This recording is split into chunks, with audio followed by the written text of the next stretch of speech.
రాష్ట్ర రవాణా శాఖ మంత్రి శ్రీ పొన్నం ప్రభాకర్ కరీంనగర్లోని తన క్యాంపు కార్యాలయంలో శ్రీ పరాభవ నామ సంవత్సర ఉగాది వేడుకలను అత్యంత భక్తి శ్రద్ధలతో వైభవంగా నిర్వహించారు.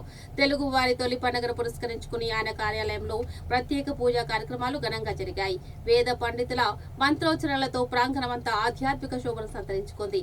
ఈ విశేష దినాన కాంగ్రెస్ పార్టీ సీనియర్ నాయకులు, కార్యకర్తలు విశేషంగా తరలివచ్చి సాంప్రదాయ ఉగాది పచ్చని స్వీకరించి ఒకరికొకరు ఆత్మీయంగా శుభాకాంక్షలు తెలుపుకున్నారు. పండుగ సంబరాలు అనంతరం మంత్రి పొన్నం ప్రభాకర్ మీడియాతో ముచ్చటించి రాష్ట్ర ప్రజలందరికీ ఉగాది శుభాకాంక్షలు తెలియజేస్తూ ప్రస్తుత రాజకీయ అభివృద్ధి అంశాలపై తన స్పందనను తెలియజేశారు.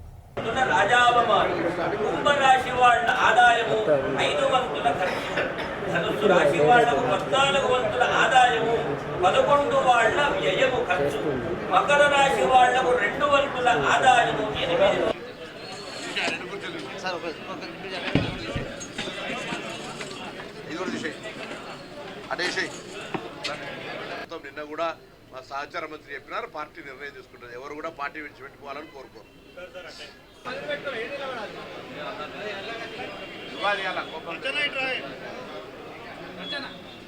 మూడు వంతుల అగౌరవం రాజావమానం. ఇక తులారాశి వాళ్లకు 7 వంతుల రాజపూజ్యత, 7 వంతుల రాజావమానం అగౌరవం. వృశ్చిక రాశి వాళ్లకు 3 వంతుల గౌరవం, 3 వంతుల రాజావమానము. వారికి చెప్పేది అవసరం లేదు. నేను అక్కడికి పోయొచ్చినా, అక్కడ కాదు సౌత్ కొరియా సియోల్ కూడా పోయొచ్చినాము. అక్కడ కూడా పునరావాసం జరిగింది. ఉగాది ఎవరిని విమర్శించకుండా అంతా సహృద్భావంగా మంచిగా జరగాలని కోరుకుంటా ఉన్నాం. మేము ఎవరు గాడ్సేలో, ఎవరు గాంధీలో గాడ్సే వారసులే. గాంధీ వారసులను గాడ్సే వారసులు అంటే అది వారి విజ్ఞత. మేము ఎలా గాంధీకి సంబంధించినటువంటి స్మృతివనం పెడతామంటే ఒకవైపు విమర్శ చేస్తూనే, అందుకు సంబంధించిన ఆటంకాలు కలిగిస్తూనే తిరిగి గాడ్సేగా అభివర్ణిస్తూ ఉన్నారు. వాస్తవంగా ఆంగ్లేయులకు వ్యతిరేకంగా స్వతంత్రం కావాలని 30 సంవత్సరాలు పోరాడినటువంటి గాంధీ తాతను, జాతి పితను ఒక దెబ్బ కొట్టడం కానీ ఎక్కడ హింసించేటటువంటి ఆంగ్లేయులుంటే స్వాతంత్రం వచ్చిన కొద్ది రోజుల్లోనే తుపాకీ పెట్టి కాల్చి చెప్పినటువంటి గాడ్సే వారసులు వాళ్ళు. ఇది జాతిపితకి ఇచ్చినటువంటి గౌరవం. వాళ్ళు జాతిపితకి గాడ్సేకు సంబంధించి మాట్లాడితే ఇలా గాడ్సే వారసులుగా ఈ భారతదేశం లోపల విభజించి పాలించు అనేటువంటి మతతత్వ వాదానికి మాత్రమే ప్రతిక చేస్తూ ఉన్నారు. కాంగ్రెస్ పార్టీ అన్ని మతాలకు, అన్ని కులాలకు, అన్ని ప్రాంతాలకు నెహ్రూ గారి నుంచి మొదలుపెట్టుకుంటే ఈరోజు భారతదేశం విద్య, వైద్య, ఇరిగేషన్ రంగాల్లో ప్రపంచంతోటే పోటీ పడే విధంగా ఉంది అంటే వారు ఇచ్చినటువంటి ప్రణాళికలు. పివి నరసింహారావు గారు మన జిల్లా బిడ్డ ఇచ్చినటువంటి ఆర్థిక సంస్కరణలు ఈరోజు భారతదేశం పురోభివృద్ధి కృషి చేసినాయి. నేను అడుగుతున్నా, 12 సంవత్సరాల్లో నరేంద్ర మోడీ గారు ఊరికనే మాటల గారడి తప్ప ఈ దేశానికి సంబంధించి నిర్మాణాత్మకంగా జరిగిందో చెప్పే ప్రయత్నం చేయండి.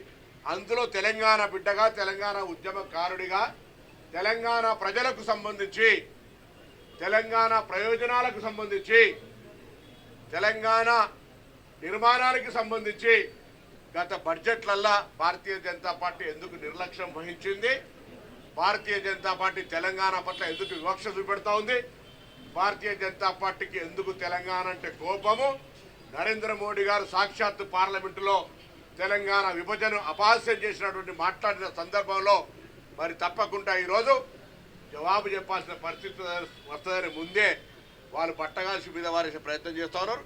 ఎవరన్నీ మాట్లాడినా తెలంగాణ ఇచ్చిన సోనియా గాంధీ, తెలంగాణ ప్రయోజనాలను కాపాడే కాంగ్రెస్ పార్టీ, తెలంగాణ ప్రజల సంక్షేమం కొరకు ఎవరన్నీ మాట్లాడినా సబర్మతి డెవలప్ చేసుకుంటే తప్పులేంది. ఇలా మూసీకి సంబంధించినటువంటి వీళ్ళు బేసిక్గా మూసీని వ్యతిరేకిస్తూ ఉన్నారా, మూసీలో నిర్వాసితులయ్యే వారికి న్యాయం జరగాలని కోరుతున్నారా, ఒక క్లారిటీ అవసరం ఉందనే మాటని సందర్భంగా తెలియదు. ఆచార్యం నూతన తెలుగు సంవత్సర శుభాకాంక్షలైనటువంటి ఉగాది పండుగ శుభాకాంక్షలు.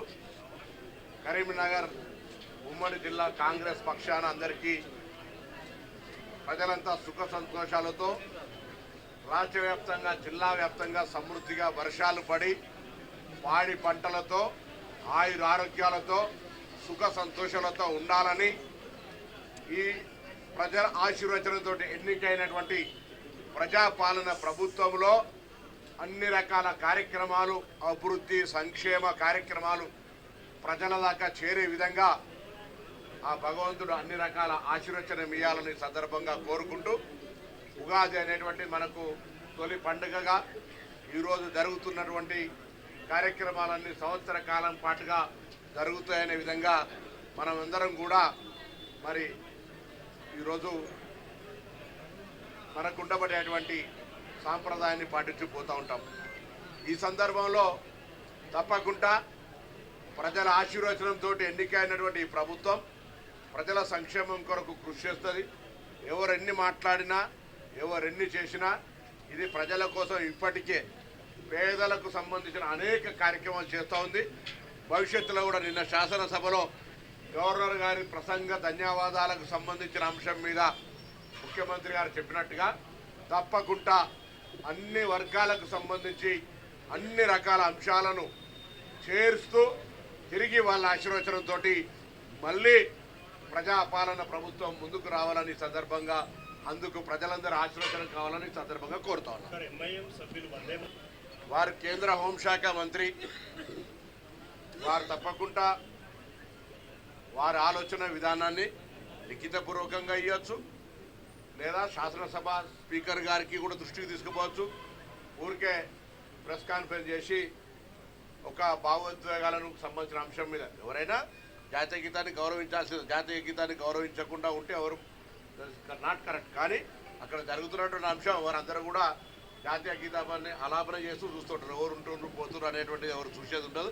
అట్లా మీరు గమనించినట్టయితే తప్పకుండా అందుకు సంబంధించిన అంశాన్ని శాసనసభ పరిధిలో అంశం కాబట్టి మరి మీ పార్టీ నాయకత్వం ఉంది, ఆ అంశానికి సంబంధించి సభ మంచి దృష్టికి తెమ్మని కోరుతాను. న్యాయం చేసినాకనే ముందడుగేస్తామని ముఖ్యమంత్రి గారు స్పష్టంగా చెప్పినారు. ఎక్కడ కూడా నిర్వాసితులకు ఊరికేనే మసిబూసి మారేడుకాయ చేసి ప్రాజెక్టును అప్రతిష్ట పాలు చేయాలనే ప్రయత్నం చేస్తారు తప్ప ఏ ఒక్క నిర్వాసితునికి అన్యాయం చేసే ఆలోచన లేదు. 2013 భూసేకరణ చట్టం కావచ్చు, లేదా అక్కడ ఉండబడే నిర్వాసితులకు కావచ్చు, అందులో మూసీ కంపున ఉన్నటువంటి వాళ్ళందరికీ కూడా పేదలకు మంచి జీవనాన్ని అందించేటువంటి ఆలోచనతోటే ఈ ప్రభుత్వం పోతా ఉంది. అబద్ధాల పునాదుల మీద ఆందోళన కలిగేసే ప్రచారాన్ని మానుకొని తెలంగాణ నుంచి ప్రాతినిధ్యం వహిస్తున్నటువంటి బండి సంజయ్ గారు కానీ కిషన్ రెడ్డి గారు కానీ తెలంగాణ 10 సంవత్సరాలు పాలించినటువంటి టీఆర్ఎస్ పార్టీ ఈరోజు తెలంగాణ అభివృద్ధికి సహకరించాలని కోరుతాను. నా లాంగ్వేజ్ ఒక తరిక ఉంటుంది, ఇంకోరు లాంగ్వేజ్ ఇంకో తరిక ఉంటుంది. బండి సంజయ్ గారు కూడా పాపం భారతీయ జనతా పార్టీలో చాలామంది సీనియర్లు ఉండరు. పాపం ఏం కాకుండా కూడా వాళ్ళ వయసు దాటిపోయినటువంటి వాళ్ళ పరిస్థితులల్లో కార్పొరేటర్గా అదృష్టం కలిసి వచ్చినా, మీరు ఇంకోరు తొక్కుకుంటూ వచ్చినా, ఏదైనా కారణం కావచ్చు, మీరు రాష్ట్ర అధ్యక్షుడు కాగలిగినారు, ఈరోజు రాష్ట్ర ఆల్ ఇండియా ప్రధాన కార్యదర్శి కాగలిగినారు, ఎంపీగా అయినారు, కేంద్ర మంత్రి అయినారు. బాగుండాలని మాత్రం మేము కాంగ్రెస్ పార్టీ సర్వే జన సుఖినో భవ, మా పార్టీ ఎప్పుడు సామాజిక న్యాయము, ప్రజా సమస్యలు, ప్రజల సంక్షేమం కోరుకునే పార్టీ కార్యకర్తలుగా మేము కాంగ్రెస్ పార్టీ తరఫున అందరూ బాగుండాలని మరొక్కసారి ఆ భగవంతుని ప్రార్థిస్తాం.